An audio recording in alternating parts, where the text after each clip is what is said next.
মুসাকে বলছে, মুসা তোমার রবকে জিজ্ঞাসা করো পশুটা কেমন হবে, পশুটার কালার কেমন হবে, পশুটা দেখতে কেমন হবে, ওই গাভীটা কেমন হবে, সেটা তোমার রবকে তুমি জানিয়ে দাও।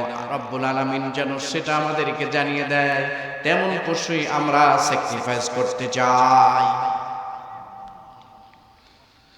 বনি ইসরায়েলের লোকেরা এবার পশুটাকে খুঁজতে শুরু করলো। মুসা আলাইহিস সালাম তার বর্ণনা দিচ্ছেন, পশুটা হতে হবে ঝিমানো না, হৃষ্টপুষ্ট, যার জীবনে কোনোদিন রোগ হয় নাই, শোক হয় নাই, রোগ শোক মুক্ত, যে পশু কোনোদিন ওই যে পশুদেরকে জিরাতের জন্য বিভিন্ন জমিনে ভ্রমণ করানো হয় না চাষাবাদের জন্য, এরকম কোনো কাজ করে নাই, যাকে দিয়ে চাষাবাদ করা হয় নাই, এরকম একটা গাভী, এরকম একটা পশুকে জবাই করতে হবে। তো এই পশুটা জবাই করার জন্য বনি ইসরায়েলের লোকেরা ঘুরে ফিরে শুরু করছে যে এই পশুটা কই পাই, কই পাই, কোথায় পাই, খুঁজে পাচ্ছে না, পাচ্ছেই না। ওই জামানায় আল্লাহ তাআলা একটাই গাভী রেখেছেন, সেই গাভীটাই তাদেরকে জবাই করতে হবে। সুবহানাল্লাহ। বনি ইসরায়েলের যুগে একটা লোক ছিল, লোকটা এত ভালো ছিল, লোকটা অত্যন্ত মুমিন ব্যক্তি ছিলেন, মুত্তাকি ব্যক্তি ছিলেন। সে মুত্তাকি ব্যক্তি, তিনি একটা গরু লালন পালন করতেন। সেই গরুটাকে নিজের মতো করে বাজারে ছেড়ে দিয়েছেন।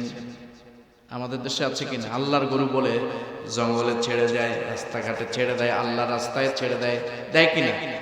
আল্লাহ রাস্তায় ছেড়ে দিলাম। লোকটা এভাবে করে গরুটাকে আল্লাহর রাস্তায় ছেড়ে দিলেন। গরুটা যখন আল্লাহর রাস্তায় চলে গেল, ওই লোকটা তার স্ত্রীকে বললেন, আমাদের একটা সন্তান আছে, কোনো কারণে যদি আল্লাহ রাব্বুল আলামিন আমাকে ডাক দেয়, আল্লাহর ডাকে সাড়া দিয়ে যদি চলে যাই আমি, তাহলে আমার সন্তানকে জানিয়ে দিও, এই গরুটা যদি কেউ টাচ করতে যায়, কেউ কোনোদিন গরুটাকে স্পর্শ করতে পারবে না। যদি কোনো ব্যক্তি গরুটাকে ধরার জন্য চেষ্টা করে, শত চেষ্টা করবে, শত সহস্র চেষ্টা করার পরেও গরুটার পেছনে দৌড়াবে, গরু কোনোদিন তার হাতে ধরা দিবে না।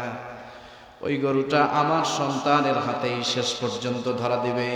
আমার সন্তানকে পাওয়ার সাথে সাথে গরুটা তার স্পর্শ পাবে আর তার হাতে অটোমেটিক ধরা দিবে। সুবহানাল্লাহ। শুনতে মজা লাগে না খারাপ লাগে? আল্লাহর কোরআনের তাফসীর আপনারা দিয়েছেন ওয়াজ মাহফিল, যাই হোক ওয়াজের কথাই বলি, বেশি এটা বলবো না, কারণ এটা আলেম ওলামাদের জন্য, এখানে বেশি লোক দেখা যায় আম জনতা, তা আপনাদের কথাই বলবো, কোনো সমস্যা নাই। এখন গরুটা যখন বাজারে ছেড়ে দিয়েছে, ছেলেটাকে বলছে, মা বাবা যাও, এই গরুটা কেউ ধরতে পারবে না, তুমি ধরতে পারবে। ছেলেটা গিয়ে গরুটাকে পেয়ে গেল, গরুটাকে ধরে নিয়ে আসলো। এবার এই গরুটাকে যখন নিয়ে আসলো, মা বলছে, বাবা আমাদের খাবারের কিছুই নাই, যাও গরুটাকে বাজারে নিয়ে যাও, বাজারে গিয়ে গরুটাকে বিক্রি করবে, তবে 5টি স্বর্ণ মুদ্রার কমে তুমি বিক্রি করবে না। ছেলেটা গরুটাকে বাজারে নিয়ে গেল, বাজারে গিয়ে বিক্রি করবে। একজন আগন্তুক এসেছে, একজন ক্রেতা এসেছে। বিক্রেতার কাছে কে আসে? ক্রেতা না? আপনাদের বাজারে যারা বিক্রি করেন তাদের কাছে ক্রেতা আসে না, দোকানের কাছে তো যারা কিনতে আসে তারাই আসে, ঠিক কিনা? আমার কথা কি সবাই বুঝতে পারে? বিক্রেতার কাছে একজন ক্রেতা এসেছে, আল্লাহর পক্ষ থেকে জিবরিল আমিনকে আল্লাহ মানুষের সূরত দিয়ে পাঠায়া দিলেন। এই ছেলেটার কাছে গিয়ে বলছে, ছেলেটা বলছে, আমাদের গরুটাকে আমরা বিক্রি করতে চাই 5টি স্বর্ণ মুদ্রায়।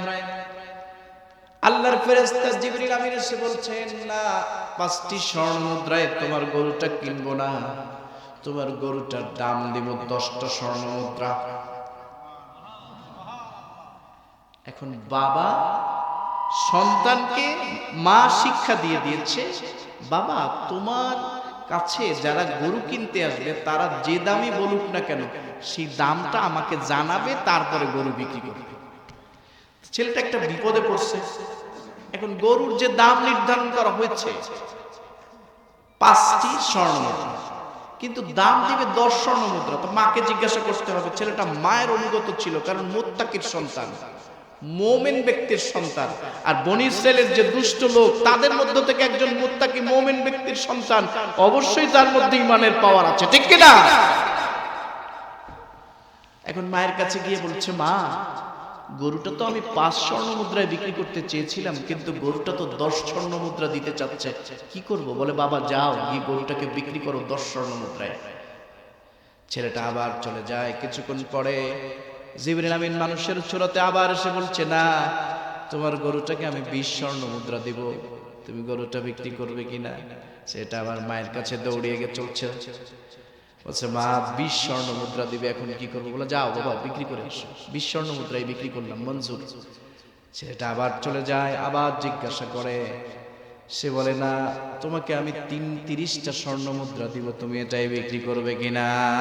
সুবহানাল্লাহ।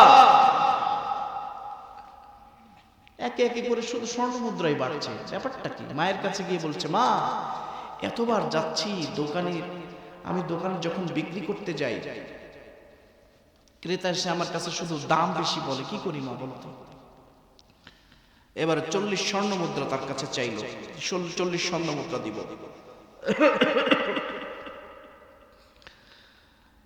তো ছেলেটা বলল ঠিক আছে যাই। 40 স্বর্ণ মুদ্রা দেওয়ার কথা বললে মায়ের কাছে চলে গেল। ছেলেটা 40 স্বর্ণ মুদ্রা বিক্রি না করে মাকে বলল, মা কি করা যায় বলো তো? তো তার মা বলছে, বাবা তুমি গিয়ে বলবে, তুমি গিয়ে বলবে যে এটা কি করলে ভালো হয়, আমাকে একটা পরামর্শ দেন।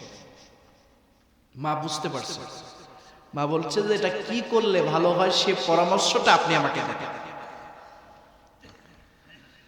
তো বলছে পরামর্শ হলো তোমার এই গাভীটা তুমি বিক্রি করো না, এটা কিনতে আসবে।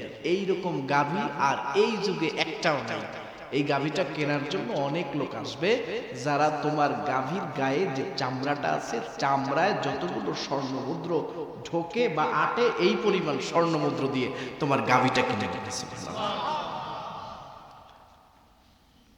তো মোমেনের পদচারণা যেখানেই হবে সেখানেই কি হবে? আল্লাহ তাআলা সেখানে একটা বাজার মিলাবে, সেখানে একটা মসজিদ মিলাবে, সেখানে একটা মাদ্রাসা মিলাবে, সেখানে একটা দ্বীনি মার্কাজ মিলাবে, সেখানে একটা দ্বীনি মার্কাজের মাধ্যমে অনেক আলেম ওলামা তৈরি করবে, সেখানে একটা মাজমা মিলাবে, সেই মাজমার মধ্যে অনেক ভালো ভালো সন্তান তৈরি হবে, যারা নেককার পরেজগার হবে, এমন সন্তানগুলো তৈরি হবে। সুবহানাল্লাহ।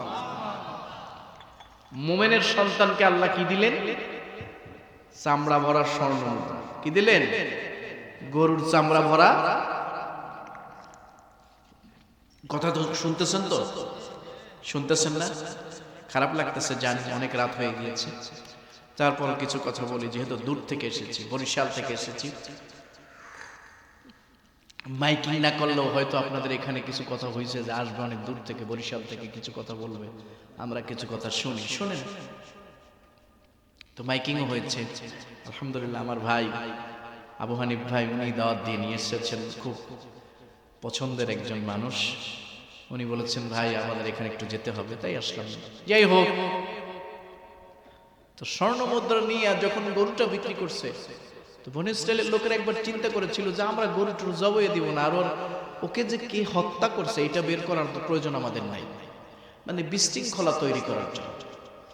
তো সর্বশেষ তারা সিদ্ধান্ত নিয়ে গরুটা কিনলো, সবাই মিলে স্বর্ণ মুদ্রা দিয়ে গরুটা কিনে ওই স্বর্ণ মুদ্রা পাইল মুমিনের সন্তান। সুবহানাল্লাহ। গরুটা কেনার পরে গরুটা জবাই দিয়ে কাজটা কি? মাত্র গরুটা জবাই করে গরুটার একটা গোশতের টুকরা মৃত ব্যক্তির গায়ে টাচ করলো। মৃত ব্যক্তি উঠে বলে দিল যে আমাকে হত্যা করেছে যেই ব্যক্তি বাদী ছিল, যে ব্যক্তি বলেছে যে আমার চাচাতো ভাইয়ের বিচারটা হওয়ার প্রয়োজন, সেই ব্যক্তি তাকে হত্যা করেছে, কারণ তাদের সাথে সম্পদ নিয়ে, জমি জমা নিয়ে ঠেলাঠেলি, এই কারণে সে তার চাচাতো ভাইকে হত্যা করেছে, যাতে করে সেই জমির ঠেলাঠেলি নিয়ে জমির হিসাব তাকে দিতে না হয়, সেইটা তানি সে পায়, এই কারণে ঠেলাঠেলি হয়েছে। ঠিক কিনা? আমাদের সমাজে তো এটা নাই, আছে ভাইয়ে ভাইয়ে দ্বন্দ্ব আছে, আলেমে আলেমে দ্বন্দ্ব আছে কিনা? বেআলেমে বেআলেমে কোনো দ্বন্দ্ব নাই। ইহুদি, খ্রিস্টান, বৌদ্ধ, নাসারা, বাহাই ধর্মের অনুসারী, জৈন ধর্মের অনুসারী, যত আজে বাজে লোক আছে, তারা সবাই মিলে একটা সমিতি করতে পারে, একটা ঐক্যবদ্ধ সংগঠন করতে পারে, কিন্তু আমরা মুসলিম, আমাদের চেতনার মধ্যে জাগে না যে আমরা মুসলমানরা সবাই মিলে এক হই, একটি প্ল্যাটফর্মে দাঁড়িয়ে এই কোরআনকে পার্লামেন্টে নিয়ে, এই কোরআন যদি পার্লামেন্টে যায় তাহলে এদেশের চিত্র হবে মদিনার রাষ্ট্রের, ঠিক কিনা? তা তো আমরা কেউ রাজি নেই, আছি অনেকে রাজি না। রাজি আছেন কে কে? হাত তুলে দেখান। লিল্লাহি তাকবীর, জোরে তাকবীর দেন, লিল্লাহি তাকবীর। মাশাআল্লাহ। এখন এই ছেলেটা যখন এভাবে করে যখন ওকে খুঁজে পেল, খুঁজে পাওয়ার পরে বুঝতে পারলো যে আসল মূল কালপ্রিটটা কে।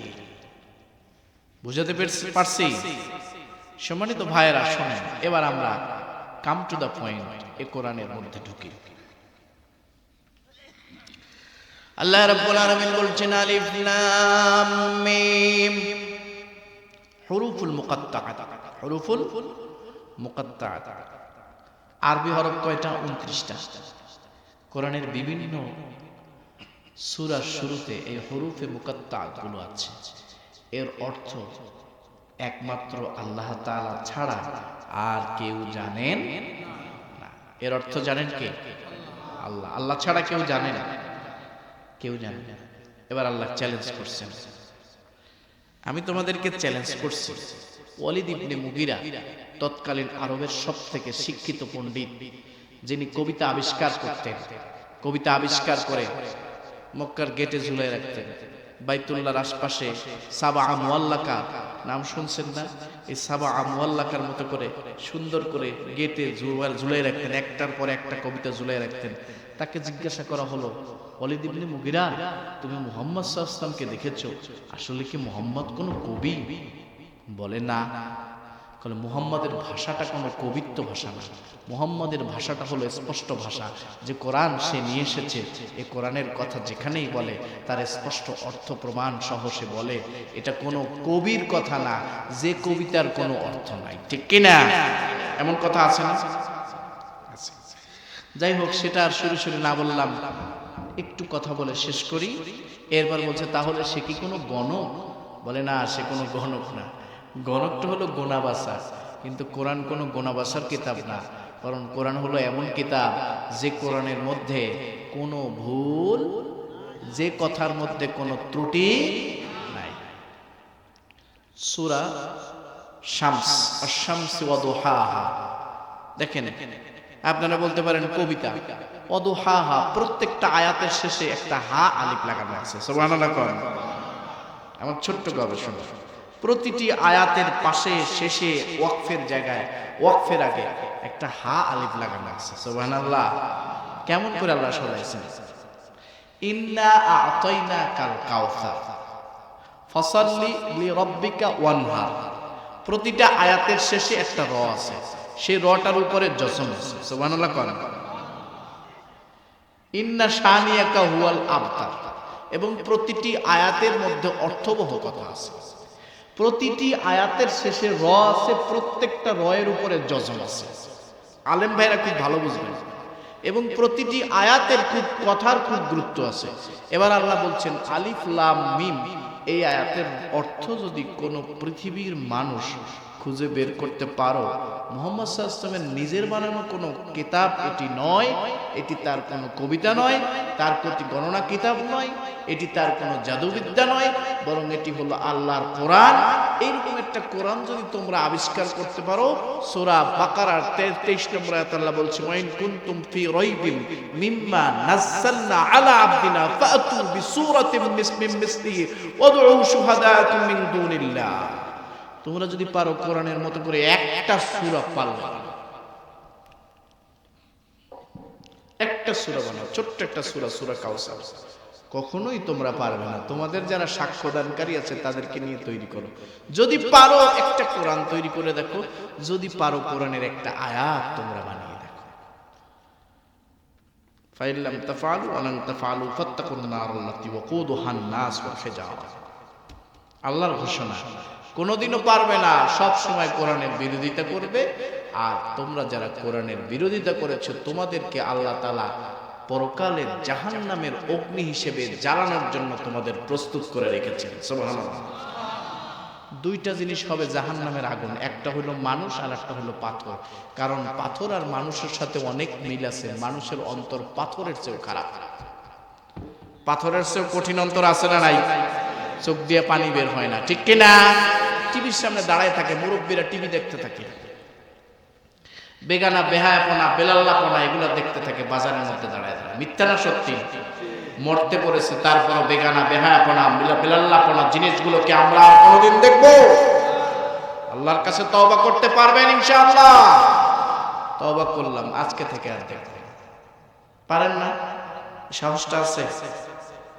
দেখেন, আপনারা সবাই মানুষ, আমাদেরকে আল্লাহ বলেন তো, মানুষ কি আগে হায়াত দিয়েছেন না মানুষ মৃত ছিল আগে? বলেন, পারবেন না। আমি উত্তর দিচ্ছি, মানুষ আগে মৃত ছিল, মৃত প্রায়। মানুষকে দুইবার জাগ্রত করা হয়েছে, দুইবার মৃত করা হয়েছে, দুইবার বারজাকে জীবনে রাখা হয়েছে। এই কথাগুলো বোঝাতে হলে অনেক সময় লাগবে। দুইবার মৃত কেমনে?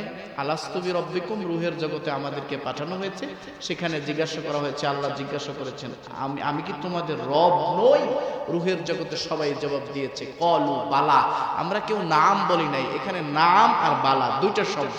নাম বললেও হয় হ্যাঁ ইয়েস, আর বালা বললেও হয় ইয়েস মানে হ্যাঁ, কিন্তু নাম বললে হয় শুধু হ্যাঁ, আর বালা বললে হয় অবশ্যই আপনি আমাদেরকে সৃষ্টি করেছেন। সুবহানাল্লাহ, তাকিদ দিয়ে বোঝানো হয়েছে। এবার আল্লাহ বললেন মুত, সবাই মারা যাও। তখন আমরা মারা গেলাম, মারা যাওয়ার পরে আল্লাহ আবার আমাদেরকে জীবিত করলেন। তো মারা গিয়ে আমরা কোথায় ছিলাম? তাফসীরের মধ্যে এসেছে আমরা ছিলাম প্রত্যেকের পিতার পিঠের উপরে। কোথায়? পিঠে। পিঠে বোঝেন? মেরুদণ্ডে। পুরুষের সকল শক্তি হলো তার মেরুদণ্ডে। সূরা তরে, ইয়াখরুজু মিন বাইনি সুলবি ওয়াত তারাইব, তোমাদেরকে বের করা হয়েছে সুলবে ওয়াত তারাইব। একটা হলো নারীদের বক্ষদেশ, আর একটা হলো পুরুষের পৃষ্ঠদেশ। নারীদের বক্ষদেশের সকল ভালোবাসা, পুরুষের পৃষ্ঠদেশের সকল শক্তি। সুবহানাল্লাহ।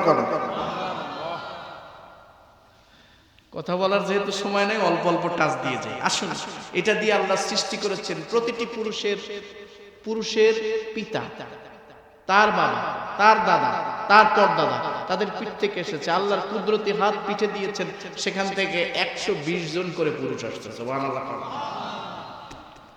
বারজাকি জীবন মানুষ ইন্তেকাল করার পরে পিঠে ছিল, ওখানে আবার কোসা দিয়েছে, মানুষ জীবিত হয়েছে। কোন মানুষের বয়স কম না। আমি যে বলেছি প্রথম বক্তা, দ্বিতীয় বক্তা, প্রধান বক্তা, এই পৃথিবীর কোন মানুষের বয়স কম না। প্রতিটি মানুষের বয়স সেম টু সেম। সুবহানাল্লাহ, এক সমান। আমার বাবা বুঝতে পেরেছেন, প্রতিটি মানুষের বয়স এক। তাফসীরের কথা, প্রতিটি মানুষের বয়স এক। তার মানে নূহ আলাইহিস সালামের যুগে যারা জন্মগ্রহণ করেছিলেন তারা এখন তো চলে গিয়েছেন, ওই যুগে তাদের অনেক বয়স ছিল। কিন্তু আমাদের এর পর থেকে আমাদের বয়স কি কম হবে না বেশি হবে? ওই পর্যন্ত আমাদের বয়স বেশি, তাহলে আবার এখান থেকে উনি যে বয়স পেয়েছেন, আমাদের এর পর থেকে আবার ওনার বয়স বেশি। এইভাবে দুই পাশে দুই পক্ষেরই বেশি, তার মানে হলো বেশি আর মাঝখানে দুই মিলিয়ে সবার বয়স সমান। কিন্তু জাস্ট আমরা একটা সিম্পটম মিলাই, উনি আমার থেকে বড়, উনি আমার থেকে ছোট, এই ইত্যাদি ইত্যাদি, ঠিক কিনা বলেন? কিন্তু আল্লাহ তাআলা এই পৃথিবীতে সকল মানুষকে রূহের জগতে এক সমান একভাবে সৃষ্টি করেছেন। সুবহানাল্লাহ। আল্লাহ রাব্বুল আলামিন বলছেন, যালিকাল কিতাবু লা রাইবা ফীহি হুদাল লিল মুত্তাকিন।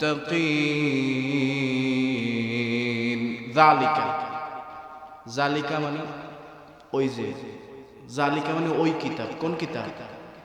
যালিকাল কিতাব। হাদা মানে এই, যালিকা মানে কোন কিতাব বলেন তো? লাউহে মাহফুজের কিতাব। যদি আমি বলতাম হাজা এই কিতাব, এর মধ্যে কোনো সন্দেহ নাই, এই কোরআনের মধ্যে কোনো সন্দেহ নাই, বাকি সব আছে। সুবহানাল্লাহ। এই কোরআনের মধ্যে কোনো সন্দেহ? আচ্ছা, কোরআনে যে বিধান এসেছে তাতে কোনো সন্দেহ আছে? যদি কেউ সন্দেহ প্রকাশ করে, একটা নুন, একটা হরকত, একটা জবর, একটা জের, একজন বলেছিল যে কোরআনে সব ঠিক আছে, মাঝে মাঝে কিছু ভুল আছে, নাউজুবিল্লাহ পড়ে। এ মাথা খারাপের লোকের আছে না? আল্লাহ তাআলা তাদেরকে ঈমান দিন। আবেন বলেন, তাহলে কি ঈমান থাকবে বলেন? কোন সুযোগ আছে ঈমান থাকার? তাহলে কোরআনের সবটাই কি সঠিক? কোরআনের শুধু নাই হলো সন্দেহের কোনো কাজ, বাকি কোরআনে যা আছে সবটাই সঠিক। সুবহানাল্লাহ। কোরআনে কারীম সূরা হাসর আয়াত 7, ওমা আতাকুমুর রাসূলু ফাখুযুহু, আমার রাসূল তোমাদের জন্য যে আদেশ নিয়ে এসেছেন সে আদেশ তোমরা তোমাদের প্রাণ খুলে গ্রহণ করো। ওমা নাহাকুম আনহু ফান্তাহু, যেটাকে নিষেধ করেছেন, যেটা বাধা দিয়েছেন, যেটা করতে তোমাদেরকে নিষেধ করেছেন সেটা থেকে তোমরা ফিরে থাকো। যদি ফিরে না থাকো তাহলে কোরআনের বিধান মানা হলো না, কোরআনের বিধান অস্বীকার করা। সূরা তাহা আয়াত 124, ওমান আ'রাদা আন যিকরি রাব্বি ফাইন্না লাহু মাঈশাতান দানকা ওয়া নাহশুরুহু ইয়াওমাল কিয়ামাতি আ'মা। সুবহানাল্লাহ।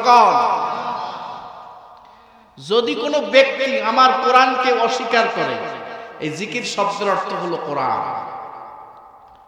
ফাইন্না লাহু মাঈশাতান দানকা, আমি আল্লাহ তার রিজিককে সংকীর্ণ করে দিই, পৃথিবীর জিন্দেগিটাকে ছোট করে দিই।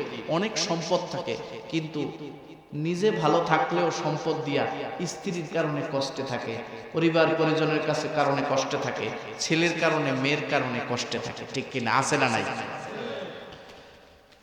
তাহলে জালিকাল কিতাবুল লা রাইবা ফি লা শাক্কা ফিহি, এই কিতাবের মধ্যে কোনো সন্দেহ আছে? হুদাল লিল মুত্তাকিন। এবার আল্লাহ বলছেন এই কিতাবটা হলো মুত্তাকিদের জন্য হেদায়েত গ্রন্থ। সুবহানাল্লাহ। কোন মুত্তাকিন শব্দের অর্থ হলো কর্তব্য পরায়ণ। কি পরায়ণ? আমার প্রিয় ভাইরা, আল্লাহ রাব্বুল আলামিন বলেন হুদাল লিল মুত্তাকিন, এই কোরআন হলো মুত্তাকি বান্দাদের জন্য হেদায়েত গ্রন্থ। ঠিক কি না? হুদা, হুদা শব্দের কোরআনে কারিমে হুদা শব্দের 17টা অর্থ আসছে। কয়টা? 17টা। শুনবেন একটু, অল্প একটু বলবো, বেশি বলবো।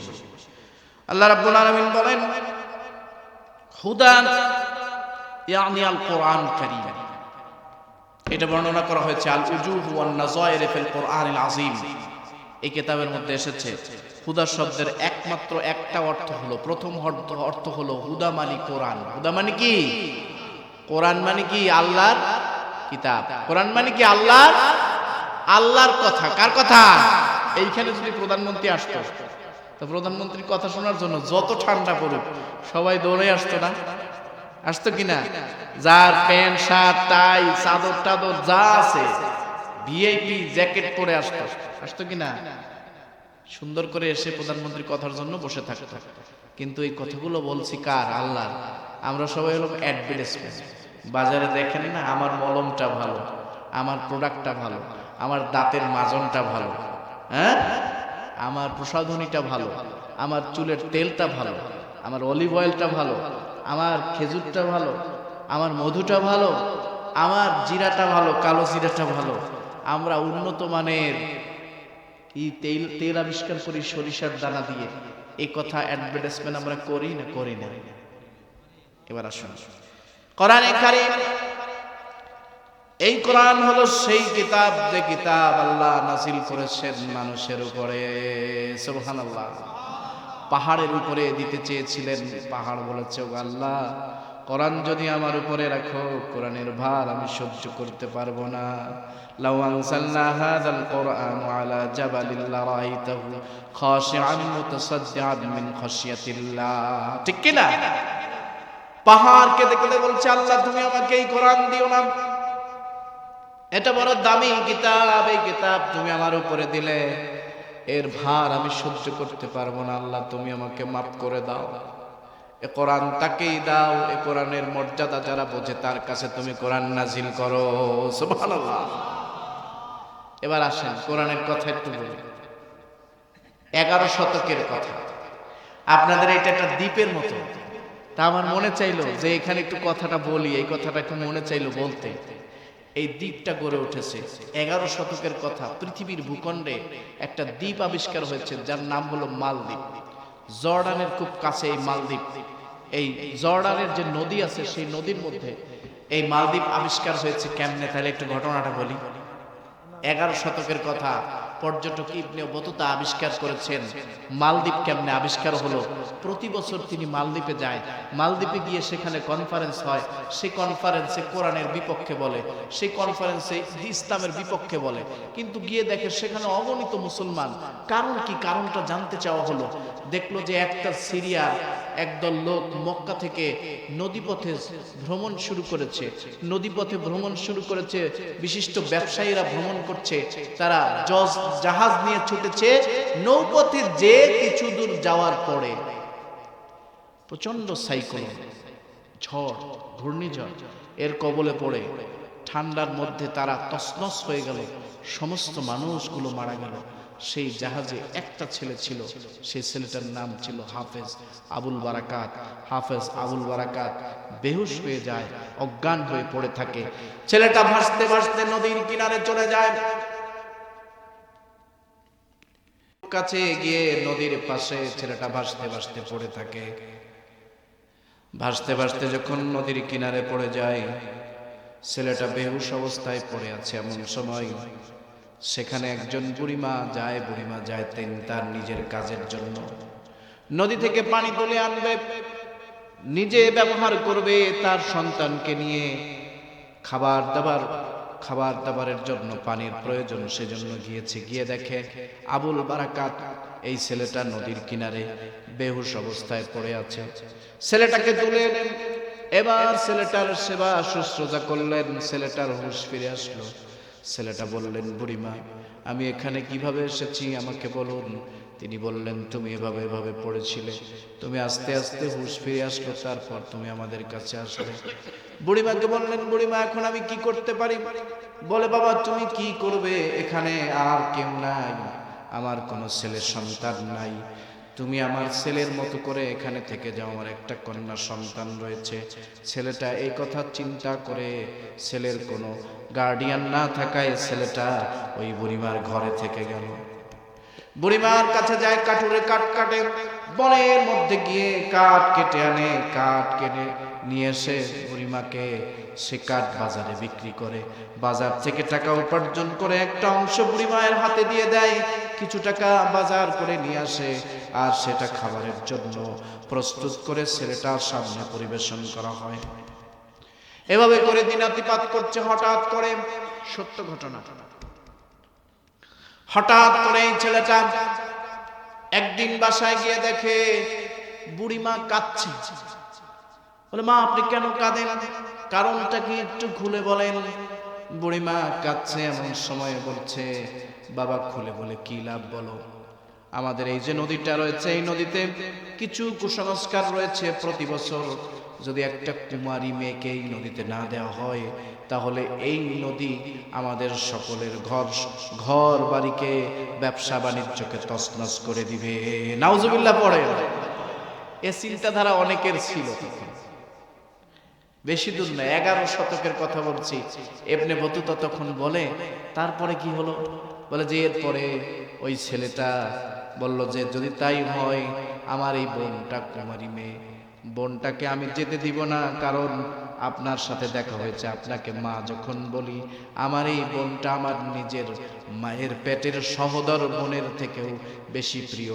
চোখের পানি দর দর করে ফেলে দিয়ে বলছে, ও মা আমি আমার বোনকে যেতে দেব না, যদি রাজার লোকেরা আসে আমাকে সাজিয়ে গুছিয়ে দিন, আমি ওখানে যেতে চাই। ওখানে গিয়ে সাজিয়ে গুছিয়ে দিলে সেখানে গিয়ে আমি দেখতে চাই কি অবস্থা, প্রত্যেকটি অবস্থা আমি দেখে বুঝে তার পর্যবেক্ষণ করতে চাই।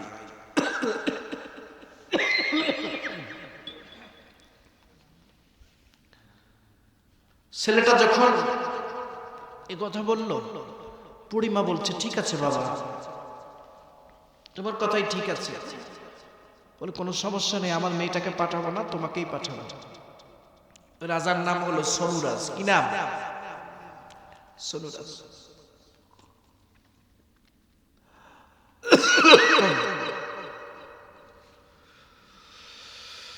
রাজার সৈন্যরা এসে হাজির হলো। কই সেই তোমাদের কুমারী সন্তান, না ভেসে এসেছে আমার মেয়ের। সেখানে ছেলেটাকে সাজিয়ে গুছিয়ে দেওয়া হলো। রাজার সৈন্যরা যখন এসে পড়েছে, ছেলেটাকে নিয়ে গভীর রজনীতে নদীর মাঝখানে একটা ঘর আছে, সেখানে রেখে আসছে। ছেলেটা গভীর রজনীতে নদীর মাঝখানে ঘরের মধ্যে বসে আছে। এমন সময় চতুর্দিক থেকে শো শো আওয়াজ,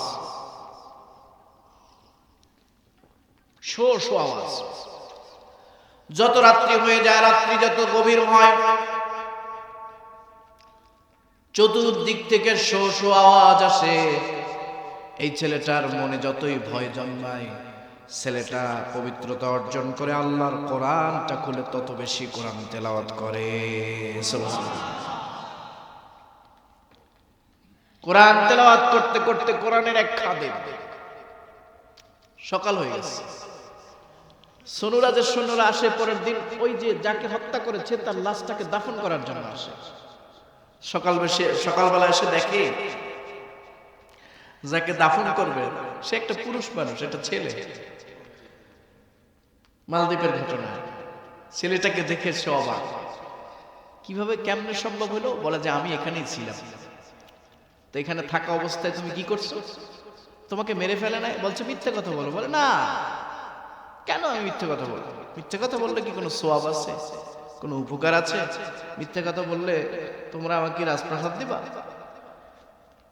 না, মিথ্যে কথা বললে রাজপ্রাসাদ তোমরা দিবা না। সুতরাং আমি এখানে কোরআন পড়তেছিলাম। সুবহানাল্লাহ। বাস্তব? বলে হ্যাঁ। সাথে সাথে সে রাজার কাছে জানানো হলো যে একটা ছেলে আসছে, ভিনদেশী এক ছেলে, কোরআন তেলাওয়াত করে সে নাকি আমাদের এই কার্যকে ভণ্ডন করেছে। রাজা বলছে তাকে ডাকো রাজপ্রাসাদে। রাজপ্রাসাদে ডাকা হলো। রাজপ্রাসাদে গিয়েছে, বলছে রাজামশাই বলেন, বলে তুমি যদি আরেকটি বছর থাকো, তোমার খাবার দাবারের সবকিছুর অ্যারেঞ্জ করা হবে, আরেকটি বছর থাকবে। তোমাকে একটা প্রস্তাব দেই, 1 বছর পরে তোমাকে আমরা ওই দ্বীপেই পাঠাবো, ওখানেই পাঠাবো, এই যেখানে একটা ঘর আছে ওখানেই পাঠাবো। সেখান থেকে যদি তুমি ফিরে আসতে পারো, আমরা সবাই মুসলমান হব। সুবহানাল্লাহ।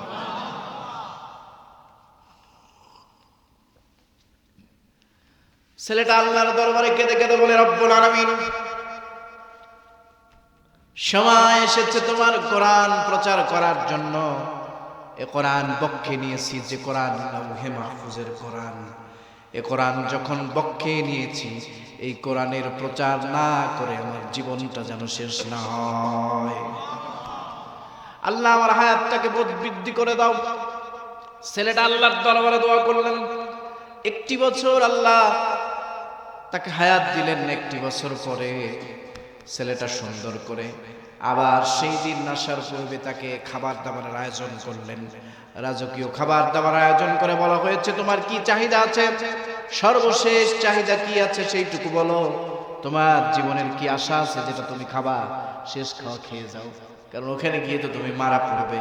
এই চিন্তা করে তাকে খাবার দাবার যখন খাওয়ালো, ছেলেটা খাবার দাবার খেয়ে আবার চলে গেল। গভীর রজনী, আবার ঠিক এমন অবস্থায় তৈরি হলো, সমস্ত সমুদ্র ফুলে ফেপে ওঠে। আর ছেলেটা তখন পড়তে থাকে, ইয়াসিন ওয়াল কুরআনিল হাকীম ইন্নাকা লামিনাল মুরসালিন আলা সিরাতিম মুস্তাকিম। সুবহানাল্লাহ।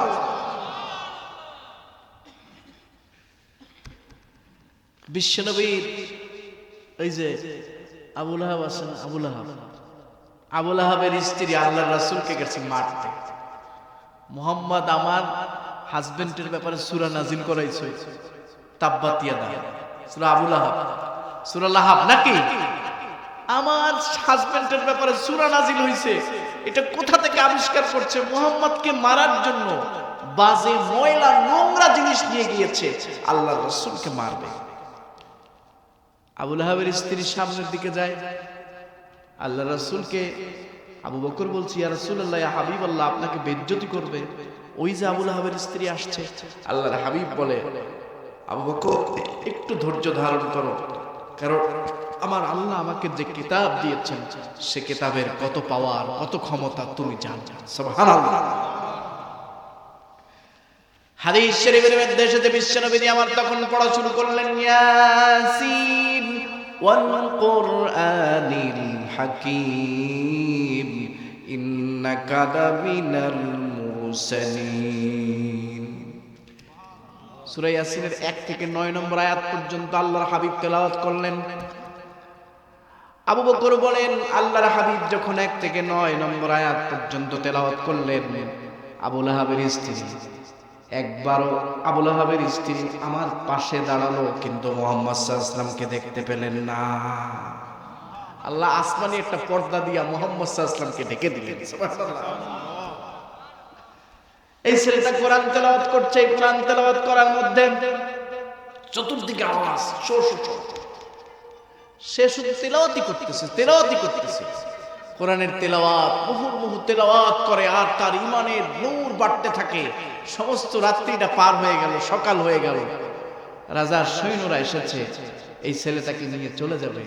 গিয়ে দেখে ছেলেটা অক্ষুণ্ণ অবস্থায়, সুঠাম দেহের অধিকারী একটা যুবক সন্তান। সে বের হয়ে এসেছে হাস্যোজ্জ্বল চেহারা নিয়ে। সনুরাজ তার দরবার নিয়ে ঘোষণা করছে, আমাকে পড়ায়া দাও নতুন কালেমা। একসাথে একদিনে মালদ্বীপে 65,000 মুসলমান হলো। তিনি বললেন তাহলে আপনারা পড়ুন। সবাইকে পবিত্রতা অর্জন করায়া এবার পড়ায়া দিলেন লা ইলাহা ইল্লাল্লাহ মুহাম্মাদুর রাসূলুল্লাহ। আমার মনে হইল যে এই জায়গাটা ঠিক জাস্ট মালদ্বীপের মধ্যে, বাংলাদেশের কি এই সীমানাটার মধ্যে, শরীয়তপুরের চতুর্দিকের সীমানার মধ্যে ছোট্ট একটা দ্বীপের মতো মনে হইল। আসলাম যতক্ষণ তখন মনে পড়লো আল্লাহ তাআলা এই দ্বীপটার মধ্যে একটা বরকত রেখেছে। মনে হয় সেই জন্য আল্লাহ আমাকে টাক খাওয়াইতে খাওয়াইতে এই পর্যন্ত নিয়ে এসেছে। সবাই পড়েন আলহামদুলিল্লাহ। এ জায়গায় দিনের বাতি জ্বলবে ইনশাআল্লাহ। আমার মন বলছে এ জায়গায় দিনের বাতি জ্বলবে। এসেই শুনলাম আনিসুর রহমান আশরাফি হুজুর এখানে আসছেন ডিসেম্বরের 6 তারিখে, ঠিক কিনা? আল্লাহ ময়দানকে কবুল করুন। দিনের বড় দায়ীরা যাতে আসতে পারে এখানে, তার ব্যবস্থা করে দিন, আমিন। কোরআনের সঠিক কথাগুলো যেন এখানে বলা যায়, তার ব্যবস্থা করে দিন, আমিন। কোরআনে কারিমের আয়াতগুলো বললাম, এবার হাদিস থেকে একখানা হাদিস শুনাই। আল্লাহর হাবিব বলছেন ইকরাউল কোরআন, সহিহ মুসলিম 824 নম্বর হাদিস, তোমরা বেশি বেশি কোরআন পড়ো। ফাইন্নাহু ইয়াতি ইয়াউমাল কিয়ামাতি শাফিআন লিআসহাবি, কারণ এই কোরআন তো দামি কিতাব। এই কিতাব যে যত বেশি আয়ত্ত করবে, এই কিতাব যে যত বেশি পড়বে, এই কিতাব তাকে কিয়ামতের সেই ময়দানে, কিয়ামতের ময়দানের আগে কবরের জিন্দেগিতে তার জন্য সাক্ষ্য দানকারী হবে। কোরআন মাথার কাছ থেকে সাক্ষী দিবে, হাতের কাছ থেকে সাক্ষী দিবে, পায়ের কাছ থেকে সাক্ষী দিবে। বলবে কার কাছে এসেছো প্রশ্ন করতে? ফেরেশতাদেরকে বলবে এর সাক্ষী দেওয়ার জন্য তো আমি কোরআন রেডি, কারণ যে আমার পক্ষে কোরআন ধারণ করেছে, কোরআন অনুযায়ী আমার জীবন গঠন করেছে, এই ব্যক্তির শাস্তি কবরে অন্তত হতে পারে না। আল্লাহর দরবারে দাঁড়িয়ে আমি সাক্ষ্য দেব এই কোরআনওয়ালা ছিল, কোরআনওয়ালা জিন্দেগি গঠন করেছে, এই কোরআনওয়ালা মানুষকে আমি জান্নাত পর্যন্ত নিয়ে যাব। আল্লাহর হাবিবের আরেকটা হাদিস, মান জাআলাহু আমামাহু কাদাহু ইলাল জান্নাহ, যে ব্যক্তি কোরআনকে সামনে রাখবে, কোরআনকে নেতা বানিয়ে কোরআন অনুযায়ী দ্বীন বাস্তবায়ন করার চেষ্টা করবে, কোরআন অনুযায়ী নিজের জীবন গঠন করবে, কোরআনের ইতাআত যে ব্যক্তি করবে, কাদাহু ইলাল জান্নাহ, এই কোরআন তাকে জান্নাতে নিয়ে যাবে। ওমান জাআলাহু খালফাহু সাকাহু ইলান নাস নার, আর যে ব্যক্তি কোরআনকে পিছনে রাখবে, কোরআনকে অবজ্ঞা করবে, এই কোরআন তাকে জাহান্নামের পথে নিয়ে যাবে, ঠিক কি না? সম্মানিত ভাইরা, সুতরাং এই কোরআন বাস্তবায়িত হোক। কে কে চান দেখি? জোরে হাত তোলেন। কাজটা দিয়েছেন আমাকে, কিন্তু কাজটা অনেক কঠিন।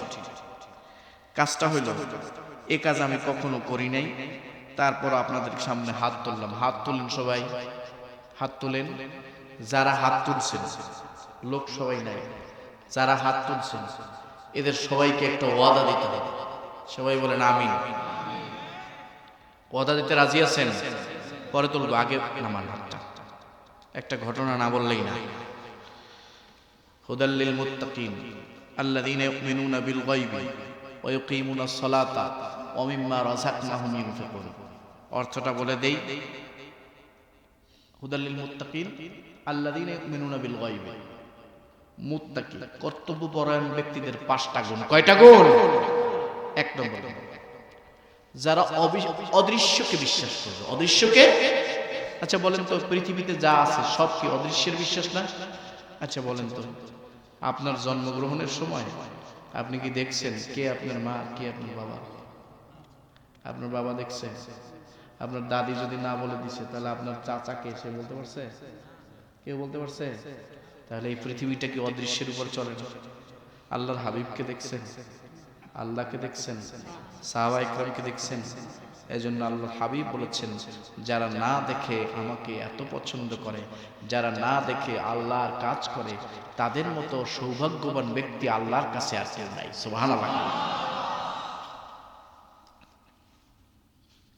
আল্লাযীনা ইউমিনুনা বিল গায়ব ওয়া ইউকিমুনাস সালাত। 2 নম্বর কাজ হলো তারা নামাজ কায়েম করবে, নামাজ আদায় করবে, নিজে করবে আর একজনকে নামাজের কথা বলবে। অমিম্মা রাযাকনাহুম ইউনফিকুন। এবার 3 নম্বরটা বলি, আর তারা যে রিজিক আল্লাহ তাদেরকে দিয়েছে, রিজিক হলো যে মানুষ পৃথিবীতে বেঁচে থাকার জন্য কি শুধু খাবার, খাদ্য খাবার? পৃথিবীতে বেঁচে থাকার জন্য যা কিছু প্রয়োজন, তার চাহিদা মেটাবার, এটা সবটুকুই হলো অমিম্মা রাযাকনা। এটা রিজিক। চাহিদা মতো যা প্রয়োজন এটাই হলো রিজিক। আপনি খাইলেন, কিন্তু দেখেন আপনার যখন টয়লেটের প্রয়োজন, যত দামি লোকই হন না কেন, যদি টয়লেটে কেউ যাইতে না পারে, পোশাক আদি নষ্ট করলে তাকে মানুষ পাগল বলবে না খারাপ ভালো বলবে? বলেন। ওটাও দরকার আছে কিনা? ভালো সন্তানাদি তারও দরকার আছে, আছে কিনা? এই জন্য কোরআনে কারিমে আল্লাহ বলছেন, কু আনফুসাকুম ওয়া আহলিকুম নার। নিজে বাঁচো, তোমার পরিবার পরিজন থেকে, পরিজনদেরকে তোমরা জাহান্নামের আযাব থেকে বাঁচাও। সত্যি না মিথ্যা? তা আপনারা কি বাঁচাইতে চান? আপনারা কি চান আপনার পরিবার পরিজন ভালো হোক? সত্যি কথা। তাহলে কাজ করতে হবে। কাজটা কি এবার শুনেন। হযরত ইদ্রিস আলাইহিস সালাম, নাম কি মনে থাকবে? ইদ্রিস আলাইহিস সালাম। মনোযোগ দিয়ে শুনবেন, মনোযোগের কানটা লাগান। এই ওয়াজ আমি কোনোদিন করি নাই, তারপরে করছি। আপনাদের এলাকায় হুজুর এসে বললেন তাই। সেটা হলো ইদ্রিস আলাইহিস সালামের কাছে একবার আসছে, মালাকুল মউত আসছে। মালাকুল মউত চিনেন নাকি? কে বলেন তো? মালাকুল মউত হলো আজরাইল। তো ইদ্রিস আলাইহিস সালামের কাছে একবার মালাকুল মউত আসছে। আসার পরে এখন মালাকুল মউত ইদ্রিস আলাইহিস সালামের পাশে বসা একটা ছেলে, ওই ছেলেটা দেখে একটা হাসি দিছে। ছেলেটাকে দেখে হাসছে। তো হাসার পরে এখন ইদ্রিস আলাইহিস সালাম বলছে, আচ্ছা বলেন তো, আপনি তো একটা ছেলেকে দেখলেন আমার সাথে, দেখে হাসলেন কেন? বলে এই ছেলেটা তো জানে না যে এই ছেলেটা কিছুক্ষণ পরে জান কবজ হবে। আল্লাহু আকবার।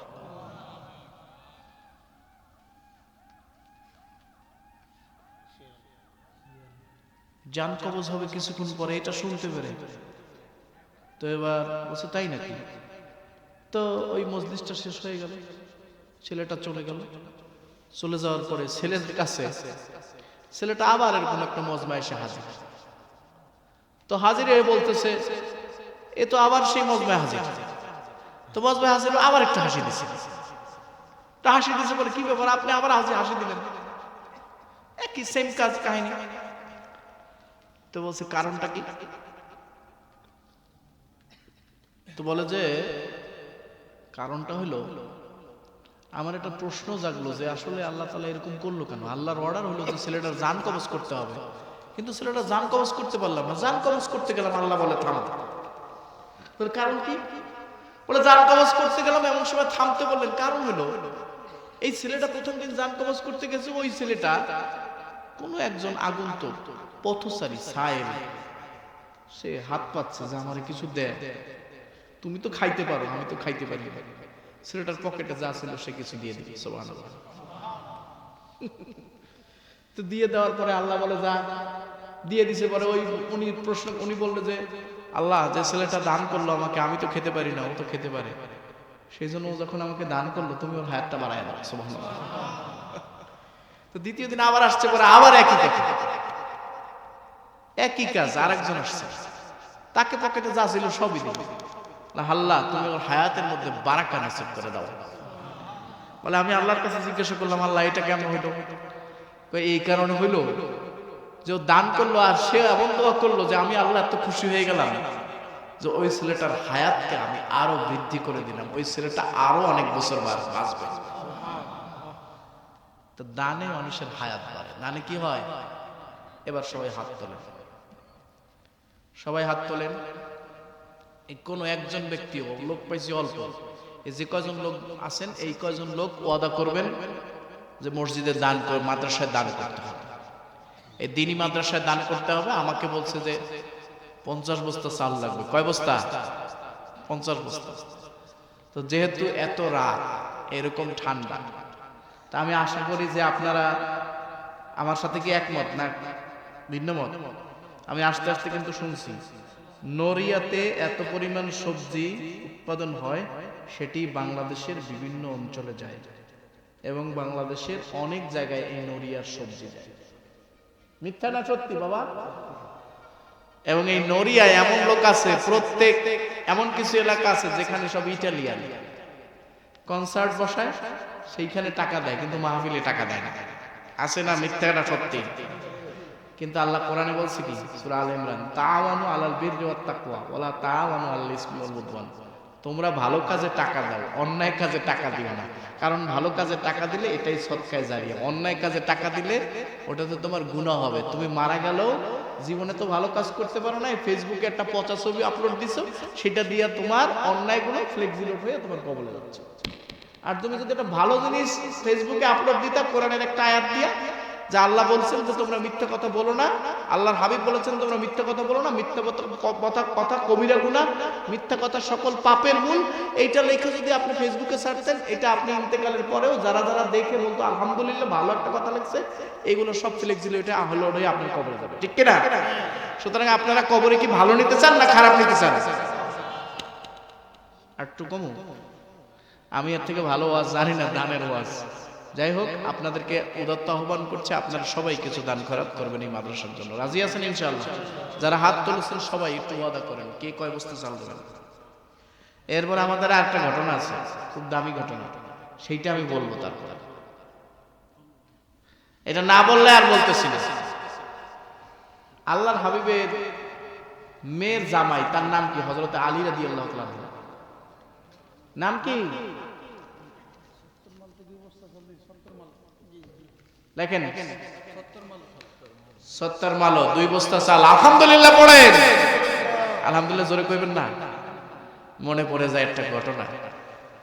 কমুনি মুসা আলাইহিস সালামের যুগ। মুসা আলাইহিস সালামের লোকেরা পানি খরায় ভুগতেছে। কিসের খরায়? পানি খরায় ভুগতেছে। তো পানি খরায় ভুগতেছে, মুসা আলাইহিস সালাম আল্লাহর সাথে কথা বলতে চায়। আলহামদুলিল্লাহ জোরে বলবেন না? পানি খরায় ভুগতেছে, আল্লাহর সাথে কথা বলতেছে, পথিমধ্যে দাঁড়াইছে একটা হরিণ। নবী কোথায় যান? আল্লাহর সাথে কথা বলতেছে। তা আমার একটা আরজি আছে। কি আরজি? আরে আমাদের দেশের লোকেরা সবাই পানির খরায় ভোগে, আল্লাহ কবে বৃষ্টি দেবে একটু জিজ্ঞাসা করে আসেন। যাক, ওই কথা পরে বলবো, এরপরে এসে আসেন। এরপর 2 বস্তা দিচ্ছে 70 মালো। তারপর কে মালো নাকি? এরপরে কে আছেন বলেন তাড়াতাড়ি? 2 বস্তা আসছে। আরে 2 বস্তা না, 50 বস্তা আসতে হবে, এর মধ্যেই আল্লাহ বরকত দিবেন। সবাই বলেন আমিন। 2 নম্বর নামটা কে লিখবেন? লেখেন, দোয়া হবে আপনাদের জন্য, দোয়া হবে। আমি মুসাফির মানুষ, প্রাণ খুলে দোয়া করব। আমি আসলে এরকম ঠান্ডা, বিদ্যুৎ বিভ্রাট, এই কারণে হয়তো সব এলোমেলো হয়ে গেছে। কিছু কথা বলার জন্য আসলে তাশরিফ দেখার জন্য এসেছিলাম। আল্লাহ যেটুকু বলার তৌফিক দিয়েছেন এর আলোকে কিছু বলেছি। বাকি আপনারা একটু যদি দান খয়রাত করেন, আরো একটু বলে আমি শেষ করব।